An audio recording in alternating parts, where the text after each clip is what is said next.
What's up mga ka-idol, kuyugi ko ninyo mga idol ato ta sa Mayor's Cup 2024 sa 6 Barangay Mantiha Motocross Competition ato ta sa Mantiha, Danao City. Kuyugi ta ninyo og atong tanaw ng racetrack in 1, 2, 3, let's go. So mayong hapon mga ka-idol, mga ka-Cebu Enduro Industry, sa mga followers sa Cebu Enduro Industry.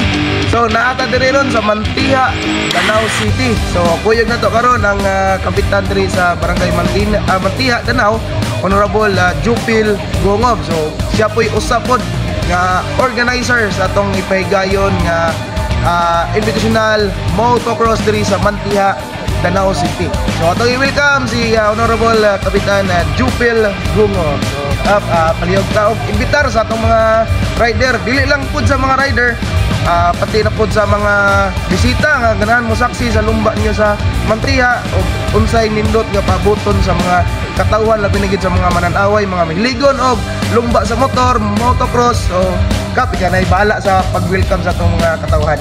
Okay, Sir Walter, salamat kayo sir, no? Giimbitar ti kamong mga kitang mga motocross rider.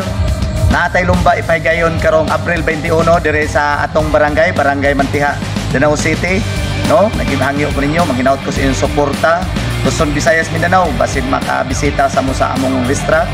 O karon makita sa ninyong bago na mong naong sa among racetrack, si Walter. Yes. Amo ni na gamay nga uban sa tabang sa atong konsyal, ang among engineer sa racetrack, si Konsyal Rosel Gongob, no? Salamat sa imong pagkuan diri, konsyal, nga imong gipanindutan jug samot ang atong bisan although bisag gamay nga racetrack pero gibuhat gyud unsa para manindot ang atong racetrack, no? Mga riders, gimbitar ko kamo pa sa pagbisita sa atong racetrack karong lumba na to dire karong Domingo.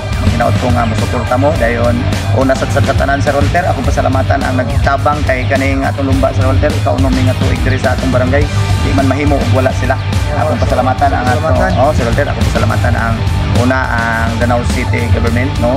Danao City na pinanguluhan sa atong pinalanggang mayor, si Mayor Mix Durano, ingon man inabagan sa iyang vice mayor, si Mayor Nito Durano, o sa iyang mga konsehalis, no, sa Danao City Councilor. Salamat kay sa inyong suporta, sa makanunayong suporta diri sa barangay.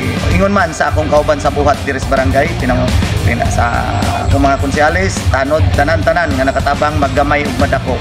Panghinaot ko na magmalampuson ni ang atong lumba karong Domingo pohon, no? Mga bisita, mga spectator, mga tao nagkalain-lain barangay, manghinaot ko nga inyo saksihan ng atong manindot nga lumba karong Domingo, no? Ana lang. So sang pasalamatan una ang kaning do exam. Salamat sa inyong suporta dito sa atong lumba. Salamat kay ninyo, manghinaot ko nga makanunay tuloy-tuloy na ta nga sa makasupport mo diri sa atong lumba sa atong barangay. Salamat kayo. Salamat kayo, do exam. Abot lang tagkit sa mga bisita na to. Datay mga expectation nga mga pro rider pod nga naa sila karong umaabot nga Domingo this coming April 21, 2024 para sa fiesta celebration na nga lumba sa Barangay Mantiha, no? So magkita-kita ta. So special shout out po dahil sa tanan nga mga amigo na to, ang mga rider. Aray na mo, lumba na mo. So dahangay salamat sa nagkupot sa atong kamera karon ang pinalangga pong konsehal po dire, ilado pod ni nga motocross rider si Honorable Rosel Gongob. So daghan kayo salamat sa tanan. So kambalikon April 21, 2024 Mantiha, Danao City. So thank you so much, kita kits mga ka-idol, and God bless.